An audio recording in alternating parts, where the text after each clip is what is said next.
Welcome to movie brand. കൊച്ചിയിൽ നടിയെ ആക്രമിച്ച കേസിൽ മെമ്മറി കാർഡിന്റെ ഹാഷ് വാല്യൂ മാറിയതിലെ വസ്തുത അന്വേഷണ റിപ്പോർട്ടിന്റെ മൊഴിപ്പകർപ്പ് അതിജീവിതയ്ക്ക് നൽകണമെന്ന സിംഗിൾ ബെഞ്ച് ഉത്തരവിനെതിരെ 8ാം പ്രതി ദിലീപ് അപ്പീൽ നൽകിയിരുന്നു.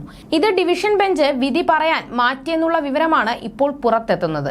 നടപടിക്രമങ്ങൾ പാലിക്കാതെയാണ് സിംഗിൾ ബെഞ്ച് മൊഴിപ്പകർപ്പ് നൽകാൻ ഉത്തരവിട്ടതെന്നും അത് നിയമവിരുദ്ധമാണെന്നും 8ാം പ്രതി ദിലീപ് കോടതിയെ അറിയിച്ചു. തന്റെ എതിർപ്പ് രേഖപ്പെടുത്താതെയാണ് മൊഴിപ്പകർപ്പ് നൽകാൻ ഉത്തരവിട്ടതെന്നും ദിലീപ് കോടതിയിൽ വാദിച്ചു. പ്രധാന ഹർജിക്കൊപ്പമുള്ള അനുബന്ധ ഉത്തരമാണ് സിംഗിൾ ബെഞ്ചിന്റേത് എന്നായിരുന്നു അതിജീവിതയുടെ അഭിഭാഷകന്റെ മറുപടി. കോടതി ഉത്തരവിനെ എതിർക്കാൻ പ്രതിക്ക് എന്ത് അധികാരമാണ് ഉള്ളതെന്നും അതിജീവിതയുടെ അഭിഭാഷകൻ ചോദിച്ചു. പ്രത്യേക ഹർജിയായി പരിഗണിക്കണമോ എന്ന് കാര്യം സിംഗിൾ ബെഞ്ചിന്റെ പരിഗണനയിലുണ്ട്. സിംഗിൾ ബെഞ്ച് അധ്യക്ഷൻ ഇക്കാര്യത്തിൽ ശ്രദ്ധാലുവാണ്. മെയ് 30-ന് ഹർജികളിൽ വാദം കേൾക്കാൻ തീരുമാനിച്ചിട്ടുണ്ടെന്നും അതിജീവിതയുടെ അഭിഭാഷകൻ പറഞ്ഞു.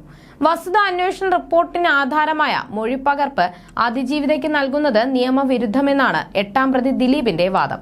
മെമ്മറി കാർഡിൽ അന്വേഷണം ആവശ്യപ്പെട്ട് നൽകിയ ഹർജി സിംഗിൾ ബെഞ്ച് തീർപ്പാക്കി. ഇതേ ഹർജിയിൽ പുതിയ ആവശ്യങ്ങളുമായി ഹൈക്കോടതി സിംഗിൾ ബെഞ്ചിനെ സമീപിക്കാനാവില്ല. തീർപ്പാക്കിയ ഹർജിയിൽ പുതിയ ഉത്തരവിറക്കിയത് നടപടിക്രമങ്ങൾക്ക് വിരുദ്ധമാണ് എന്നുമാണ് 8ാം പ്രതി ദിലീപിന്റെ വാദം. അതിനിടെ അതിജീവിതയെ പിന്തുണച്ച് വനിതാ സാംസ്കാരിക പ്രവർത്തകർ രംഗത്ത് വന്നു. മെമ്മറി കാർഡിലെ നിയമവിരുദ്ധ പരിശോധനയിൽ ശക്തമായ നിയമ നടപടി വേണമെന്ന് വനിതാ സാംസ്കാരിക പ്രവർത്തകർ ആവശ്യപ്പെട്ടു. വേലി തന്നെ വിളവ് തിന്നുന്ന സ്ഥിതിയാണ്. നീതിയുടെ പക്ഷത്ത് നിലകൊള്ളേണ്ടവർ പ്രതിക്ക് അനുകൂലമായി നിൽക്കുന്നു. കേസ് അട്ടിമറിക്കാൻ കൂട്ടുനിൽക്കുന്നത് ഗുരുതര കുറ്റകൃത്യമാണ്.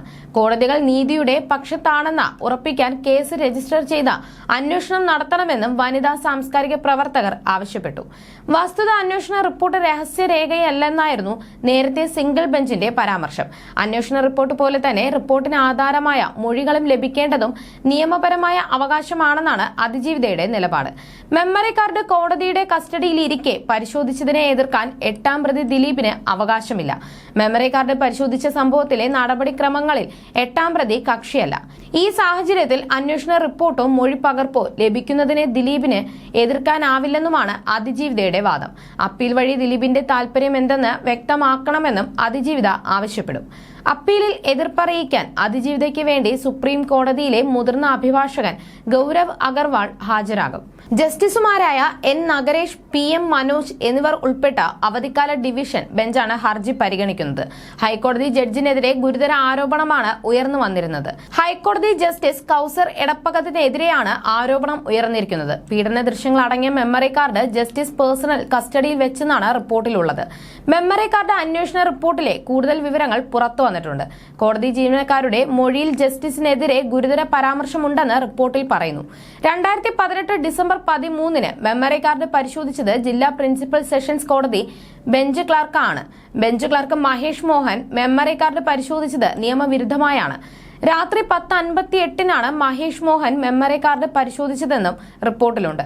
മെമ്മറി കാർഡ് ഉപയോഗിച്ച വിവോ ഫോൺ ശിരസ്തദാറിന്റേതാണെന്നും അന്വേഷണ റിപ്പോർട്ട് പറയുന്നു. ശിരസ്തദാർ താജുദ്ദീന്റെ ഫോണിലാണ് പീഡന ദൃശ്യങ്ങൾ കണ്ടതെന്നാണ് റിപ്പോർട്ടിലുള്ളത്. വിചാരണ കോടതിയിൽ മെമ്മറി കാർഡ് ഉപയോഗിച്ചത് ശിരസ്തദാറിന്റെ ഫോണിലാണെന്നും റിപ്പോർട്ടിലുണ്ട്.